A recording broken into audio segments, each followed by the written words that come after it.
Hello everybody, my name is Isis Daniel and I am the Millennial Somm, and we are here for Tasting Thursday with the Millennial Somm. You guys, I'm gonna just keep it a buck. You guys know every time we do these tastings, I'm usually high energy and up and up and up. And today, honestly, I'm a little sad today. I think I had some realizations about some things.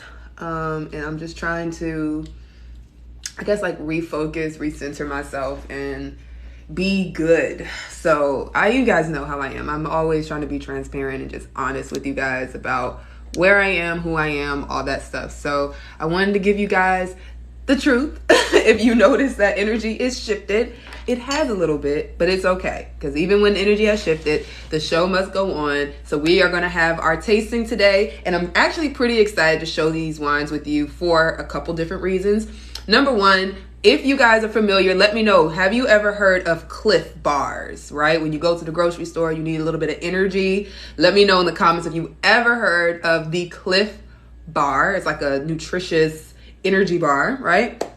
Well, if you didn't know, they actually have their own wines as well. They just got a new vineyard, and this is their first actual release of wines that we're going to be tasting. So this is new release, first time ever. We're tasting it. But then on top of it, they are sustainably grown. A woman ran as far as winemaking is concerned.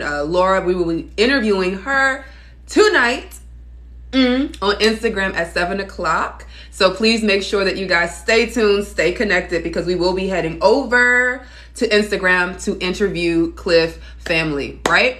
If I drink it, does it count as a healthy wine? So technically, you can't say that any wine is healthy. Legally, it is still alcohol, and alcohol can affect your livers and kidney. Of course, if that's really when you're dealing with excessive amounts of alcohol, but just being in wine, we cannot say it's healthy. However, it is sustainable. So they're trying to be cautious of how the wine is going to affect the world, affect the vineyard, the plants, the animals, and including how you treat your staff. There's a lot that goes into sustainable practices within the wine industry, and so that is what they do. So let's go ahead. We're going to taste. We have two wines that we're going to taste. The first is actually, you know what? I'm going to do the Chardonnay. So the Chardonnay they're super excited about. This is an unoaked Chardonnay. This also has no malolactic fermentation, which means what? That we're not going to be dealing with any buttercream cheese. Oak. Now this did say on the sheet that there's going to be a little hint of vanilla bean. I'm kind of curious about that because vanilla comes from oak. I'm beautiful. Thank you. You guys are sweet. But yeah, so let's go ahead and get into this tasting. If you guys know the song, you better sing along. Tasting Thursday. Get it?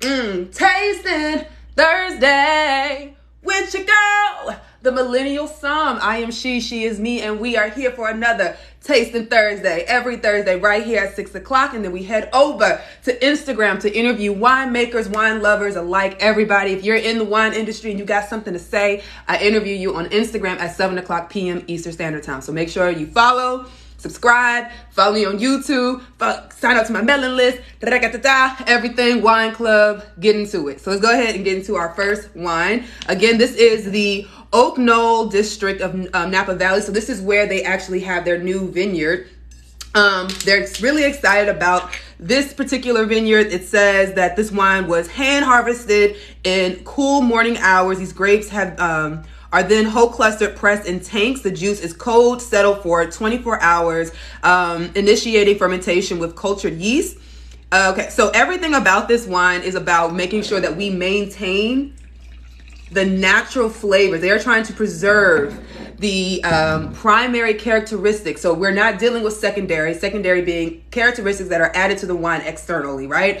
Oak, mallow, leaf stirring, things of that nature that implement other flavors and textures to the wine outside of just what the grape has to offer. When we're dealing with stainless steel, when we're dealing with cultured yeast and things of that nature, it's just to pull out the natural experience, the beautiful, great experience of the grape itself. So that is what we're doing. Taste it Thursday. I like it. Taste it Thursday. Yes, child.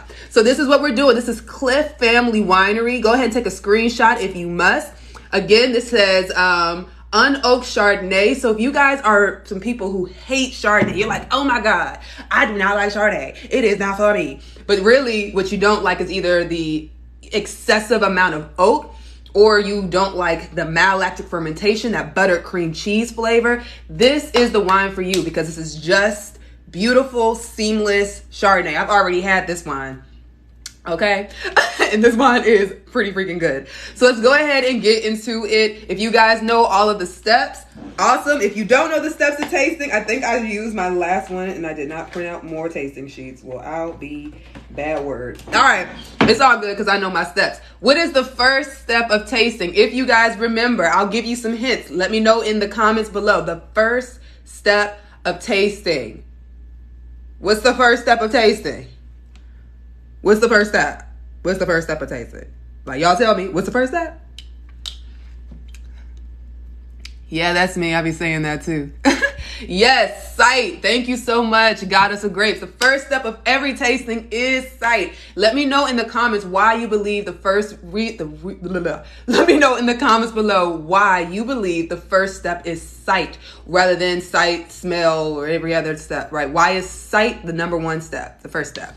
While we're doing that, I'm gonna go ahead and look down. So as we know, we do not look at our wines up here. We don't look at it here. We don't even look at it here. What we do is we place our wine down like this. We have natural light and a white piece of paper with no conflicting colors all around. We want to see really what we're looking at. Now, this wine actually has more of like a yellowish green hue. Maybe I'll say like medium yellowish green, straw green. Like it has like a little tint of green in it.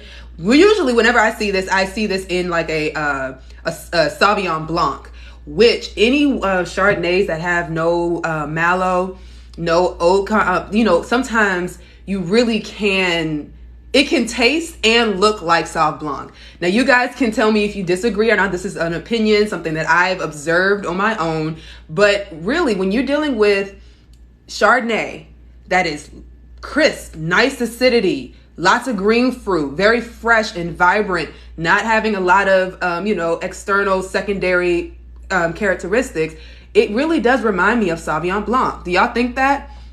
So yes, we actually look at the wine so that we can assess the color. By looking at the color, we can guess which variety is used in this wine. We can also kind of assess the body or alcohol content from the legs, and even sugar content from the legs that drip across down the side of the glass. So there's a little bit that we can get. Of course, tasting it is the best option whenever you are tasting wines, because you get the most information that way. But when we're looking at it, it's just giving us a clue of what to expect on the nose and what to expect on the palate. All right, let me know if you understand what I'm saying. Put a 1 in the chat. If you're confused, put a 2 and let me know what you're confused about. All right, so that's what we're dealing with. As far as the legs kind of coming down, it's not really too thick. I mean, just looking at it, I'm probably gonna guess, because I don't even remember what the alcohol content is. I'm pretty sure it's like medium, but the legs are coming down. They're very thin. They're not thick, and they're not really slowly coming down. It looks like it's probably low to medium alcohol just by looking at the legs itself. Okay, so after we sight, what is the second step of tasting? What is the second step of tasting, y'all? I'm giving you hints because I didn't print out my tasting sheet. What is the second step of tasting? What do you do? What do you do? Let me know. And just for everyone who's coming in, we will be here until about 6:45 before we head over to Instagram and actually interview Clif Family Winery, talking to the winemaker herself. Okay, and so let me know. So yes, smell is the next. I think we have a question here. To see the color of the wine can tell you what you're going to drink. Okay. So from what I think you're saying, looking at the color can tell you either how this wine was treated. So just looking at if it's hazy or not hazy, you can see if this wine has been filtered or fine. If it's hazy, it hasn't been. If it's clear, it has, right? But then also the actual color of the wine, which you guys know how much I love to use my wine folly book as a reference. But even if you use this book, hold up, let me find the page so you guys can see. So in this book, you see all these different colors, right? You understand that the more brown it gets, that's more oxidation, all that jazz. However, if you look closely, you can actually see that deep yellow and other varieties that they say, well, we think that it's kind of typically close to these colors. Now, this is not something that is like all the time. There's going to be many different factors that could affect the color of the wine. However, overall, there is a typical skin color that affects the wine to look the way that it does, even if you're dealing with white wine. So that's just something to keep in mind. Use books, use your resources to help you kind of train your eye. But again, the more information you're going to actually get is from tasting it. It's just nice to do the extra steps so that you're getting the full experience of tasting wine. Okay, so let me know if that answered your question. Autocorrect, but yes, exactly what you're saying. Okay, cool. Just making sure, girl. Just making sure. I was like, I think this is what you're saying. All right, so let's go ahead and move on to smell. I typically give a sniff first before I swirl aggressively. Why would I do that? You guys, let me know in the comments. Why would I smell before I actually swirl? What's the rest of what? Yes, you can have the rest of it. All right, sorry, y'all. So let's go ahead. And then I end up swirling because of habit. So why would I smell before I swirl? It smells good too. It smells so good. So I'm getting lemon, pineapple. Let me write this down. So I'm getting lemon, pineapple, apricot. It smells so good. I'm like looking over. I'm like, what else does it say about this wine? It smells good. To smell the aromas of the wine. Yes. So the reason why, and that is ultimately the correct answer. The reason why you want to smell before you swirl is because that oxidize, like when you have wine, oxygen contact with the wine, it actually grabs onto the aromas, the molecules within the wine, and it kind of just evaporates out. So there are very delicate primary characteristics that come directly from the grape that are so fragile, just a little whiff of air might get rid of it. So you want to get it, you want to smell it first before you actually swirl and get rid of some of those very delicate fruit or flowery characteristics that can just evaporate with the air. Okay? All right, so let's go ahead. I definitely was getting lemon, pineapple, and apricot. It also has, and again, I keep telling y'all, it reminds me, unoaked Chardonnay and no mallow. It reminds me of Sauvignon Blanc, and it actually does have kind of like a grassy aroma to it for me. It doesn't say it on the tasting sheet, but who cares what it says on the tasting sheet? I'm telling you what my experience is, and it does kind of have that grassy kind of vegetal underripe characteristic. That's interesting. I actually didn't know. Yeah, man, it's interesting. I love wine. There's always so much to talk about when it comes to wine. But let's go ahead. I'm gonna swirl, take a sniff. Really, it's like pineapple and that lemon. It smells really good. And let's go ahead and go to our next step after you do sight, smell. We move on to sip. This is my favorite step of all the tastings, obviously, because we love the good sip, honey. Let's go ahead. You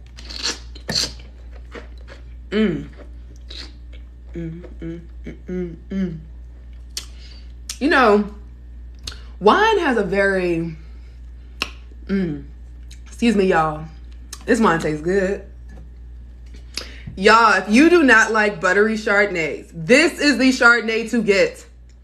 This is the Chardonnay. If you do not want oaked out, mallow out Chardonnay, you just want crisp freshness at a reasonable price point that is accessible, hunty, this is the one. This is the one, son. It's really good. It's very, I love all Chardonnays. I'm all right with the butter and all of that. I actually can get with it, especially with certain foods. But when it comes to like the bright, citrusy, easy to drink Chardonnays, those are my vibe for like every day, especially when we're entering summertime. Like this is a pool wine. This is a porch pounder. It's hot outside and I need something to bring me down a couple degrees. Like that's what this wine is giving. And I'm not trying to be like gas this wine up, but I'm serious. It actually is really good. I mean, it's just a solid wine. I like it a lot. I need to go on and move on because I'm getting stuck. So the appellation of this wine, Oak Knoll District of Napa Valley, which is actually kind of low in the valley. They said that this is 100% Chardonnay, 100% sustainable from organically farmed vineyards, 100% stainless steel barrels for 6 months. So there's been some aging here. And then the alcohol is 13.7. All right, you guys. So, you know, this is one of my questions that I ask all the time because it's just a easy question to remember to ask. If the wine is 13.7, is that low, medium, or high alcohol? I'm eating a little bit of my food. I'm sorry, y'all. I'm so hungry. Now, what wine? This is one of the wines. We're going to go ahead and move on to our next one after this question. But this wine is 13.7. Is it low, medium, or high? All right. Nia said high. Curly Caper said, medium. Curly Caper said medium. Frenchie said medium. Why is it medium? What is the category for wines in the medium alcohol range? Talk to me. D Killing, what's going on? The question, what is the range for medium alcohol? Low is 5. That is low. That's not the range, but it is low. High is 20 or more. Anyone else? Curly Caper, 11 to 13.9. Come on, y'all. Let me see some rounds of applause for Curly Caper. Yay! Woo! Come on now. That is the correct answer. The range is 11 to 13.9. Because this wine is 13.7, it is in the medium range. Now, when you're talking about the other wines, you know, when people are like, oh, it's medium plus body, or the tannins are medium minus, and you can't do that. In wine and alcohol, we have very specific ranges, okay? It has to fall within the correct range. You could taste this wine and be like, oh my gosh, I feel like this is a high alcohol wine. Now, if you were taking a test and the alcohol was 13.9, they may give you the point because it is so close to that high range. But technically, it would be a medium alcohol wine because it has not reached 14% just yet. So just something to keep in mind. Pay attention to what wines you like because you might not really like the high alcohol wine. So you'll know to lean closer to that 11 to 13.9 range so that you constantly are picking wines that are a little bit more medium. But if you're looking for a wine and you try and get there, 14 and up. Okay, I'm just trying to help y'all out. Okay, get the job done. I feel you. I get it. I understand. Now, on the palate, this wine, I am still getting that lemon, pineapple, and apricot. It's actually a little more citrus forward on the palate. But then there's a really great minerality, a little saltiness, like wet slate there as well. I'm going to write minerality is great. I find that a lot of unoaked, fresh, vibrant Chardonnays typically have this, but we also have to remember that this wine was, you know, where it grows, the climate that it was growing in, but then also even when they decided to pick, all of that goes into the overall acidity of this wine. Okay, the fact that this valley, I think it's like 10 degrees cooler than other parts of the valley, which means we're able to retain acidity better, but then also we're able to have the grapes actually on the vines a little bit longer too, because we're elongating that growing process, that harvest time. Okay, so that's something also to keep in mind. If you want something fresh and vibrant, think more cool climate areas or grapes that are grown in cooler climates, even if it's a hotter area. Within that area, find one that's cooler, okay? Let me know if I lost you. Let me know, make sure that you guys understand what I'm saying. I'm trying to get y'all hip to the game. You feel me? All right, so let's go ahead and move on to our next wine. Woo! Okay, I was like, hold on. Wait a second. All right, so we're still dealing with Clif Family Winery, but this time we're going to be doing a Rosé of Cab Franc. Have you guys ever heard of Cabernet Franc? Let me know in the comments below. Do y'all know about Cab Franc? Ooh, what we are we excited for the Cab Franc? Talk to me. Yes, love a glass, but it's so light bodied. This wine? Are you talking about this wine or like Cab Franc rosés in general? And tannic, but spicy. You think that Cab Franc is light bodied? Baby, I don't know if I agree with that. You know, Cab Franc is Cabernet Sauvignon's daddy. And he brings all the punches as well. You know, Cab Franc will bring that tannin, will bring that spiciness.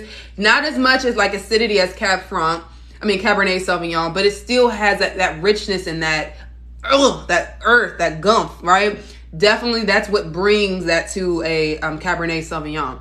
So, I don't know, but I can tell you, again, I've had both of these wines already. They're really great wines. I mean, honestly, they're just solid, easy drinking, delicious wine, and they're sustainable or, organic. It's good.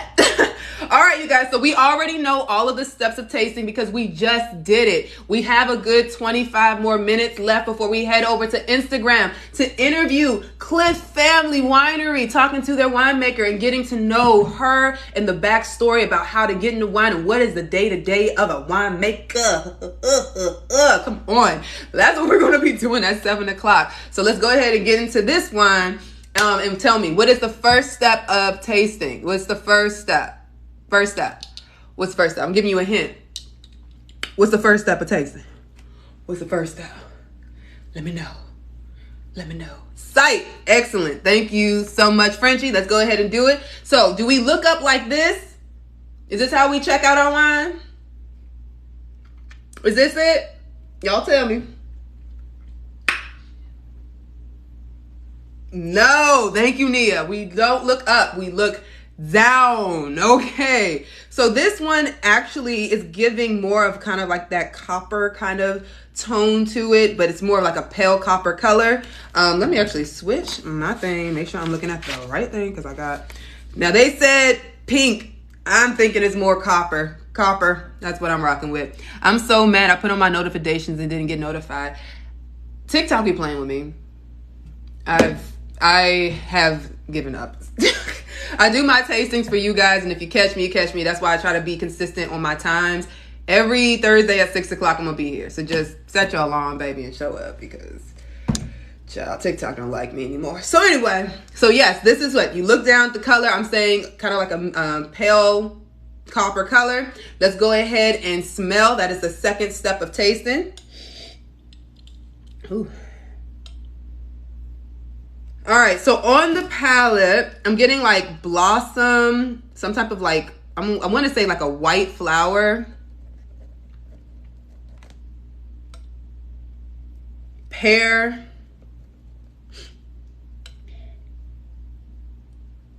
Whew, it's not as intense as the last one. Swirl, swirl, swirl, open that thing up, allow the oxygen to get in contact with those molecules and so they can float on out the glass and into my nostrils. Come on. I want to say grapefruit.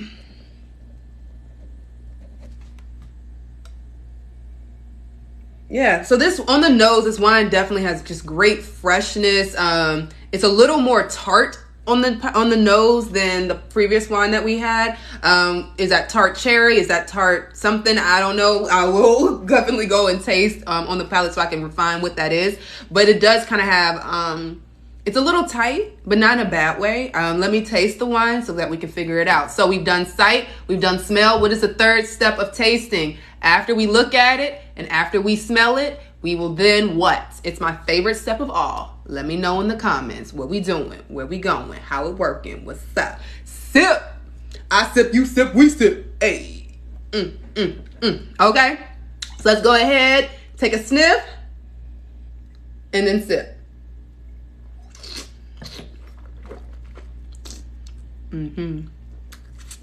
Okay.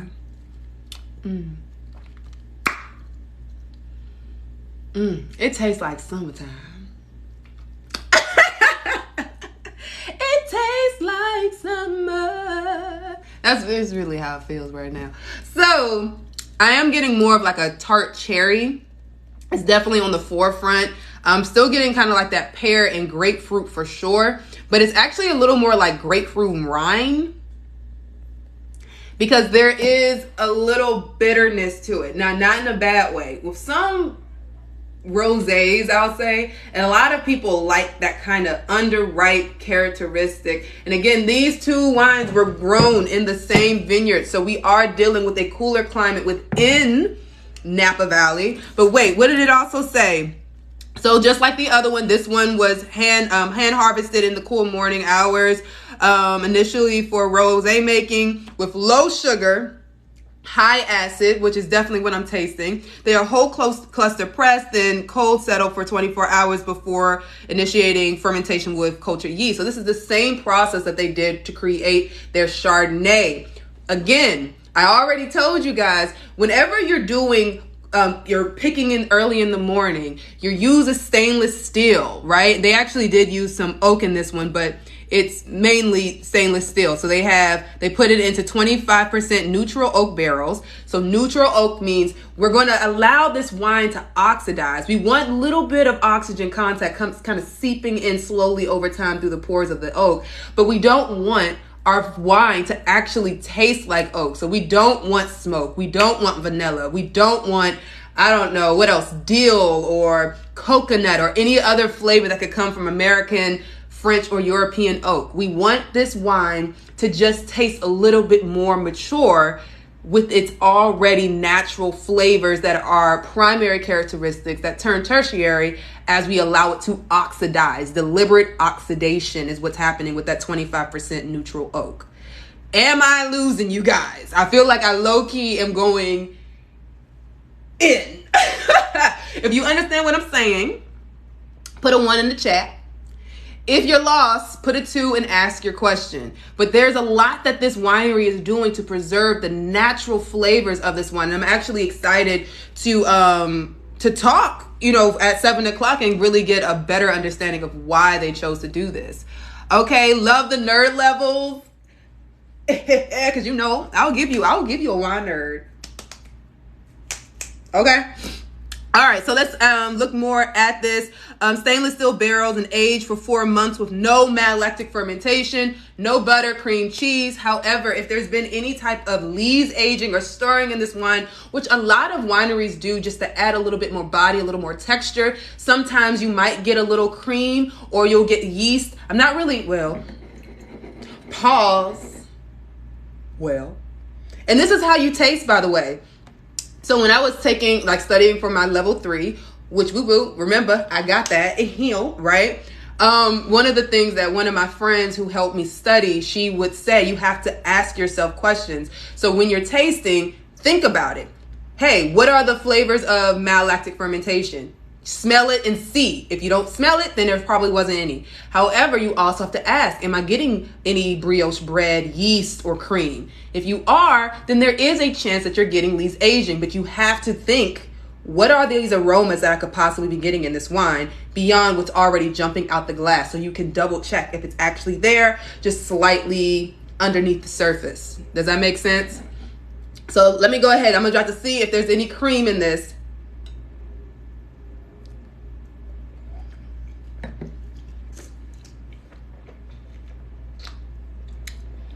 Now, I'm not really getting a lot of sometimes when I have a rosé, I always get strawberries and cream. I'm really not getting that in this wine at all. So if there's been any type of lees contact, I don't taste it at all. But I am getting tart cherry. I am getting blossom and actually just biting into a flower petal. That's what it kind of tastes like. That grapefruit rind. This is definitely not bitter. It's not in the back of my throat where I'm like, but it is not a very fruit forward, ripe bouquet of fruit. You're not getting that at all, which I think is totally fine. Very much an aromatic wine for sure. Let's see. So this is 100% Cab Franc, 100% organically farmed and sustainable. Again, the aging process, 75% stainless steel and 25% neutral French oak for 4 months. The alcohol in this wine is 12.5%. All right, let's ask the question again. 12.5, is that low, medium, or high alcohol? Remember what that medium category is that we talked about earlier. 12.5, low, medium, high. All right, Goddess of the Grapes said medium.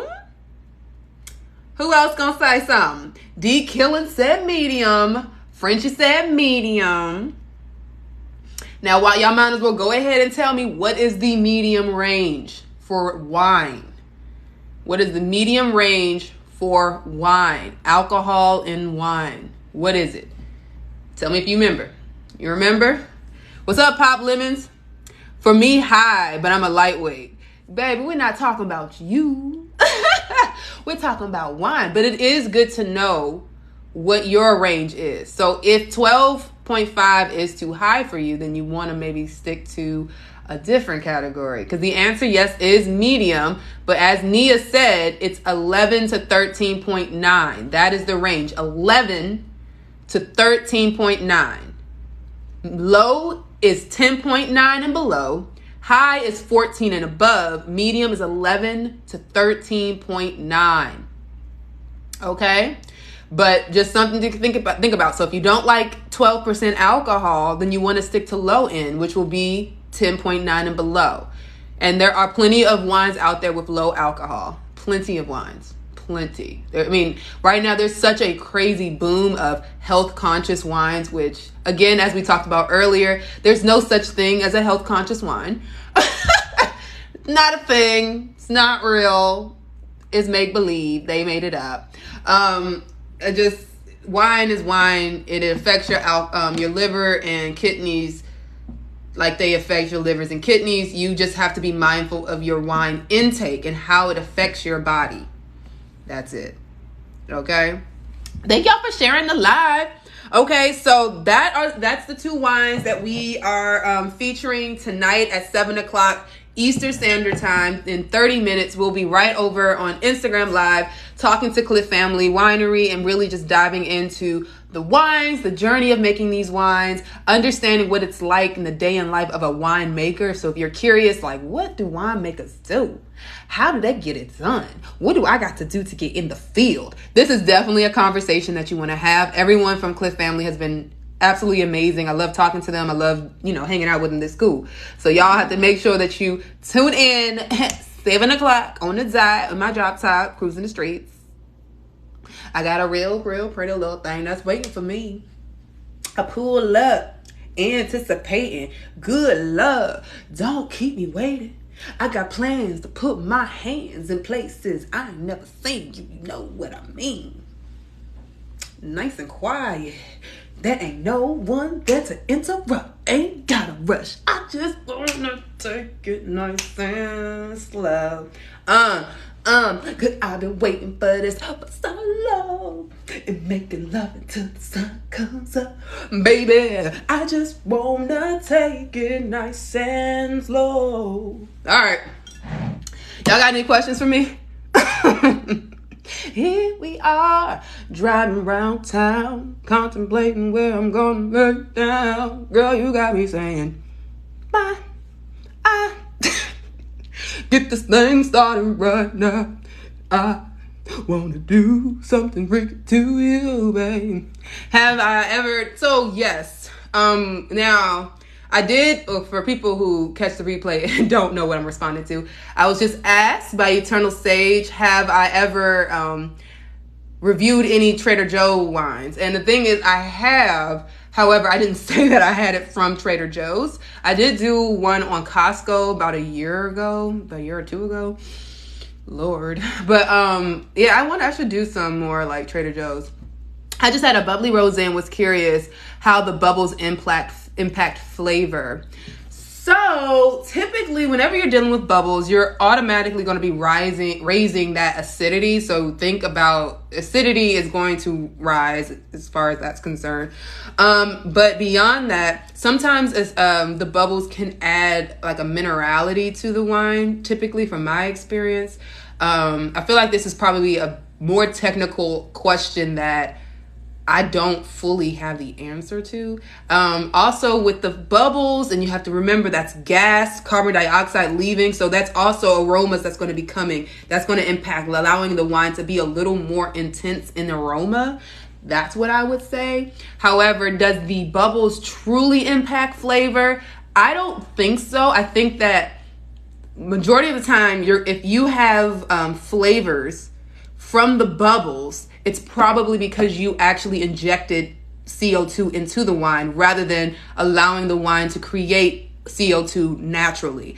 Like when it undergoes that second fermentation within the bottle, you add a little bit more yeast into the base wine and then it eats it up and it creates carbon dioxide, right? So that's one way. You can do the same thing in still tanks trapping that carbon dioxide. But then the same thing goes when you are making a pet net, right? Which we featured last week, right? I think it was last week when we featured that wine. How do they do it? In the middle of making their wine, they will actually cool the wine all the way down, bottle it, put a cap on top, and it completes. Warm it back up so that the fermentation can complete. But during the fermentation process, there are two main, byproducts that we care most about, and that's alcohol and CO2. With pet nets, they trap that CO2 in the bottle with the cap. So you shouldn't be getting real like crazy flavors that don't naturally come from the wine. It's typically when you're injecting externally with a lot of like Prosecco's, cheap Prosecco's. Not all Prosecco's are bad, but the cheap ones are really gross to me because they inject it. Same thing goes when we talk about Stella Rosas and other wines like that, where they're injecting that bubble into the wine. It does taste metallic-y and nasty to me. So I will actually sometimes decant my sparkling wine if it does have like that metallic flavor. It's kind of gross. Y'all got another question for me?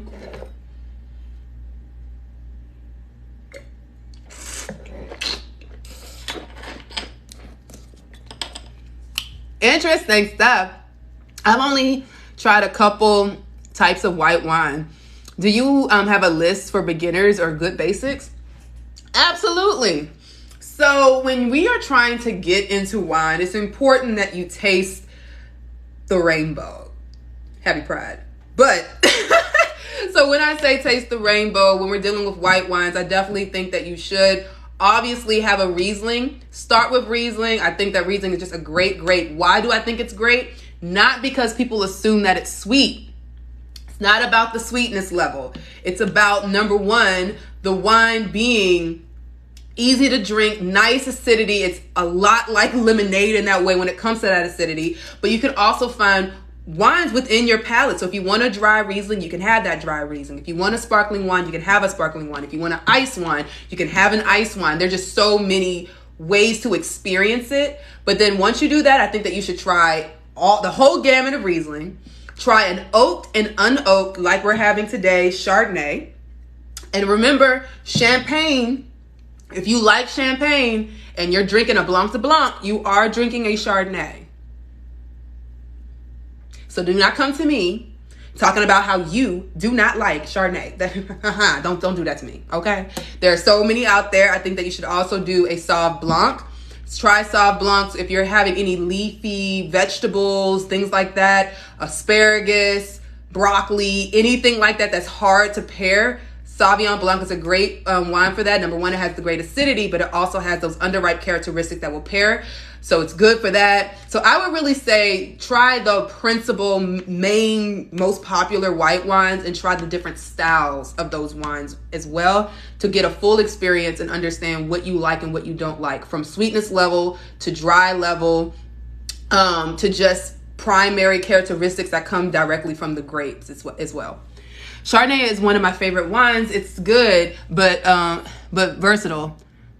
I drink it with seafood. Honestly, Chardonnay is one of my favorite varieties too. Yeah. And it's the reason why it's one of my favorite varieties is also for the same reason that I recommend Riesling. Chardonnay is made in so many different ways, grown in so many different climates, and express different fruit flavors depending on where it was grown and how it was treated. So when y'all talk smack about Chardonnay, I just be sitting there like, you won't have no idea. You really are just mad because you had a Napa Chardonnay that tastes like a stick of butter. Not all Chardonnays taste like that. Y'all be killing me.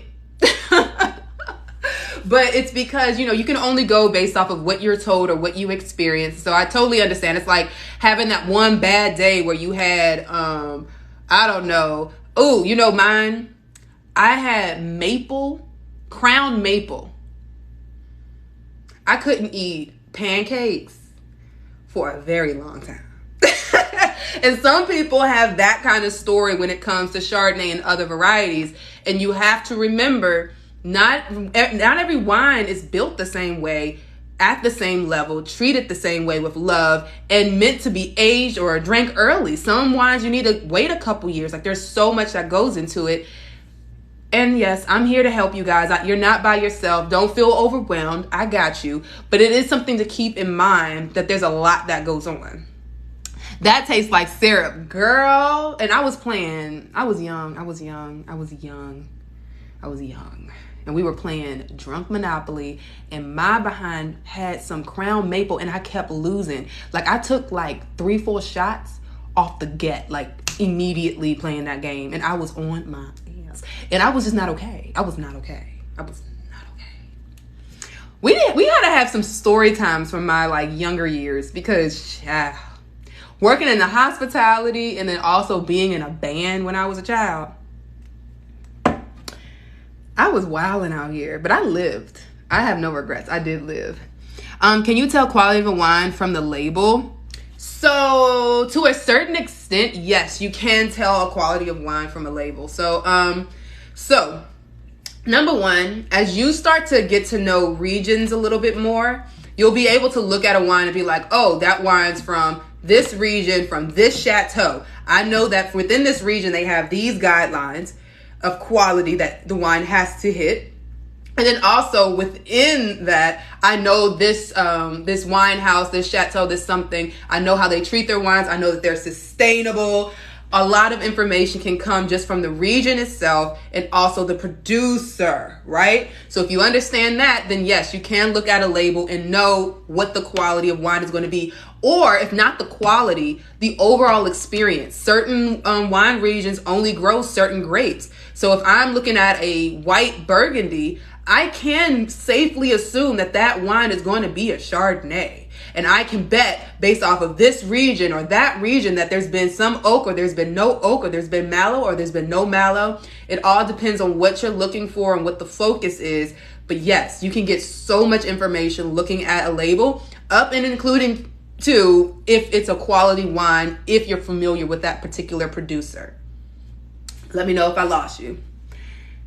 Any flavored Crown is bad. I agree. I don't like the Crown apple either. I think I can do just like regular old Crown, which is sweet. I know people are like, oh my God, it's a sweet biscuit, but whatever. My daddy was drinking Crown, and when I was of age, I started drinking Crown too. So whatever. I don't care. Not this one time in band camp. Listen,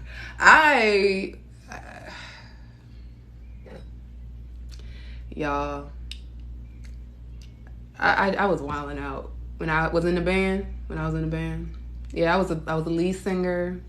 Shout out to Sean. Shout out to Anthony. Shout out to Van, the man. Even shout out to Weldon, even though he abandoned us. Yeah. I think back on that time all the time. Like, as I get older, I really do think, I wish we could do a story time, because I got to get off of here in 2 minutes so I can get ready for the live interview. But probably next Monday. What you drinking this afternoon? So we're having Clif. So we had their Rosé of Cabernet Franc, and then we also had their Chardonnay, unoaked, no malolactic fermentation, just a very fresh, vibrant Chardonnay that I absolutely love. I love these kind of Chardonnays. This one, Heritage School Vineyard. There's one called Limestone. If you want an unoaked, no mallow Chardonnay, I recommend this one, Limestone and Heritage School Vineyards.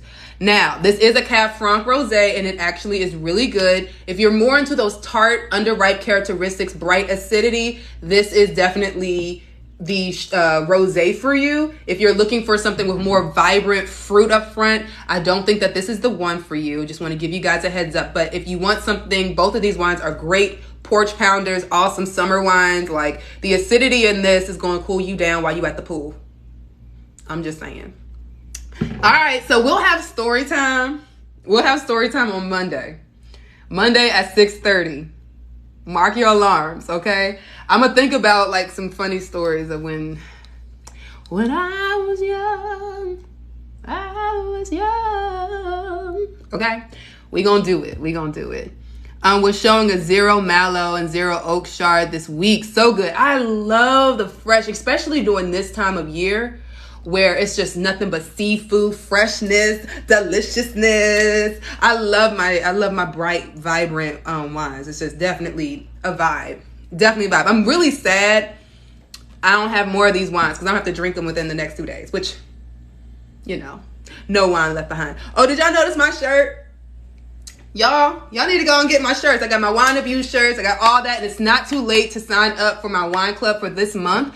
We will have Tasting Club next month, but the following week is next week, but the following week will be Wine Club. So it's not too late. We will be talking about parents for Wine Club. So we are doing Pinotage, which is Sansol and Pinot Noir parents. But then we're also doing Cabernet Sauvignon with their parents being Sauvignon Blanc and Cab Franc. So if you love Cab Franc, you want to taste some more wines, please make sure you sign up to my wine club so that you can get your hands on some of these wines and also join us for book club, tasting club, and wine club. The sign up is on my website, or click the link in my bio to my link tree so that you can get all the information. If you sign up to wine club, the wines for book club and tasting club are provided within your box, no matter if you get the 3 box or the 6 bottle box, okay? Just want to put that out there real quick. You got full body size. I do. I got full body sizes. Okay, we all about inclusion.